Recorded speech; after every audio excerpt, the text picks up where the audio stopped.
Jen Clark. I'm an artist and this is my studio. I like to paint abstract paintings using my emotions. And that's what I'm going to show you today how to do. We're going to do this by using line, color, and texture. Here's an example of a painting I made for the activity. And as you can see, I've used certain colors and I've created certain movement and used certain brush strokes to create a feeling in the piece.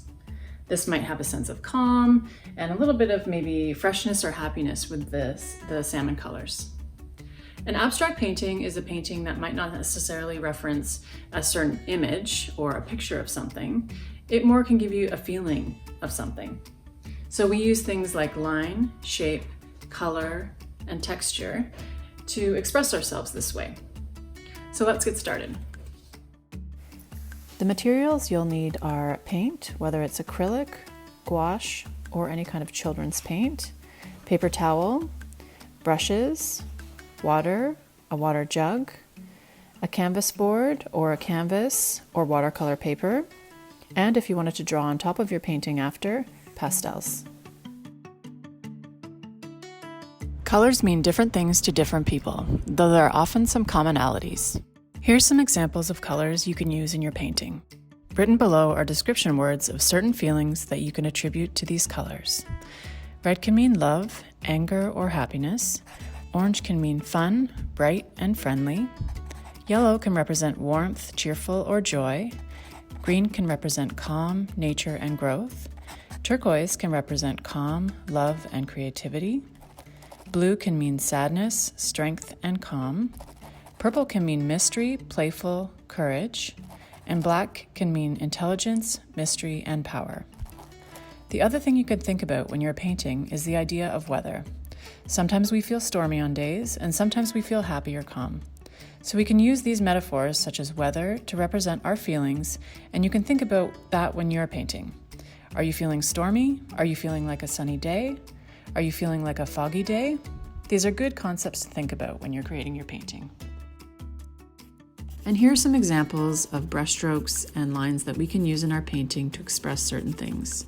We can use scribbles to express chaos or anger. We can use curved lines to show flow.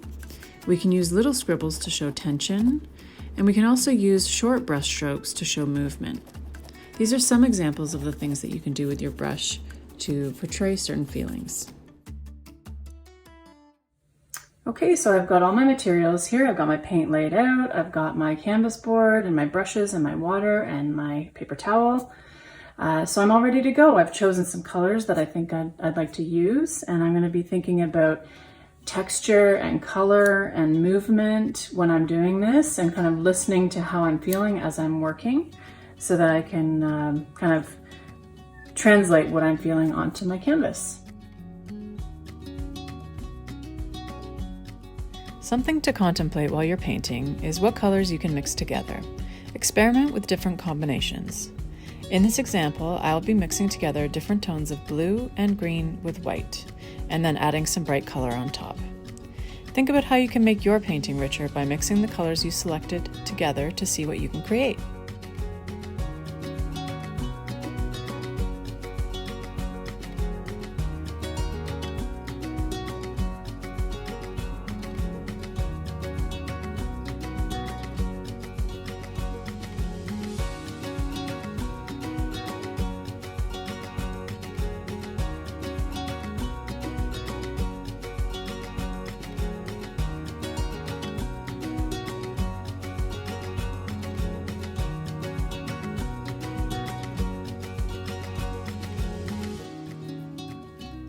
So here's the final result. I finished up my painting. I managed to make a big mess here, which is great. It means that I had a lot of fun.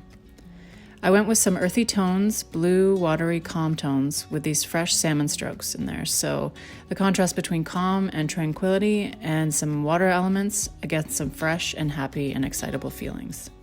That's the mood I'm in today, and I'm happy that I put it down on my canvas. So hopefully you'll be able to have a great time doing this, and you'll be able to express yourself with color and texture, and through these things you can put your feelings onto canvas, because it's such a great part of painting.